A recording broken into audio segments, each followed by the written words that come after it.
IIT NEET 2025 ఫలితాల్లో అత్యుత్తమ ఫలితాలు సాధించి చరిత్ర సృష్టించిన ఆల్ఫోర్డ్స్ లాంగ్ టర్మ్ అడ్మిషన్లు జరుగుతున్నవి. వివరాలకు సంప్రదించండి ఆల్ఫోర్డ్స్ IIT NEET academy.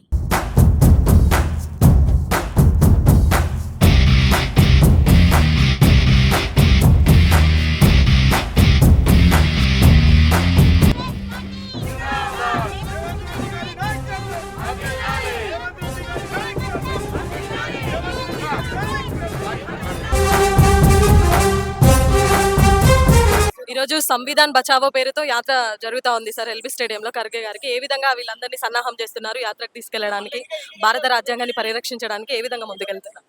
Karimnagar assembly పరిధిలో నుంచి సుమారుగా మరి వీళ్ళ ఇక్కడ ఆల్మోస్ట్ ఒక 700 మంది వరకు వెళ్తున్నారు. ఇప్పుడు ప్రస్తుతానికి మరి మా దగ్గర నుంచి అయితే ఒక 50 కార్లు, ఒక 3 బస్సులు, ఒక 300 మంది బయలుదేరుతున్నాం.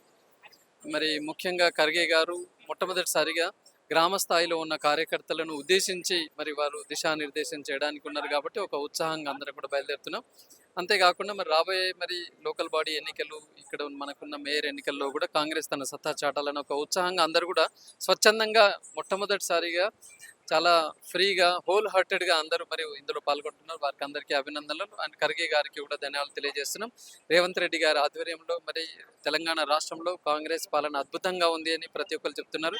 అన్ని వర్గాల ప్రజలకు ఎలక్షన్ మేనిఫెస్టోలో ఏదైతే చెప్పినారో అవన్నీగా ఒక్కొక్కటిగా పూర్తవుతున్న ఈ తరుణంలో మరి ఖచ్చితంగా ఈ రోజటి మీటింగ్ అనేది చాలా ప్రాముఖ్యతను సంతరించుకొని ఉన్నది. అందుకని చెప్పేసి అందరూ పెద్ద ఎత్తున కూడా మరి ముందుకు వస్తున్నారు. అయితే సార్ సంవిధాన్ బచావో పేరుతో రాజ్యాంగాన్ని పరిరక్షించాలని చెప్పేసి గ్రామ స్థాయి దగ్గర నుంచి కూడా పిలుపు ఇవ్వడం జరిగింది పిసిసి చీఫ్ మహేష్ కుమార్ గౌడ్ గారు. బీజేపీ ప్రభుత్వం ఏదైతే ఉందో రాజ్యాంగాన్ని మార్చాలి అని చెప్పేసి చూస్తూ ఉంది. సో ఇప్పుడు రాజ్యాంగాన్ని కాపాడుకోవాల్సిన బాధ్యత మన మీద ఎంతైనా ఉంది. సో మీరు ఏం చెప్పాలనుకుంటున్నారు సార్ కార్యకర్తలు కానీ యూత్ కానీ? నేను ఖచ్చితంగా ఇది మనము ఏదైతే డాక్టర్ బిఆర్ అంబేద్కర్ గారు మరి ఆ రోజుల్లో మరి రాజ్యాంగాన్ని ఉందో మరి ఖచ్చితంగా దానికి అందరం మనం కట్టుబడి ఉండాలి. మరి అందులో భాగంగానే మనం ఆ నినాదం కూడా తీసుకోవడం జరిగింది. జై సంవిధాన్ అనే నినాదం. ఖచ్చితంగా కాంగ్రెస్ కార్యకర్తలు, కాంగ్రెస్ పార్టీ దానికి కట్టుబడి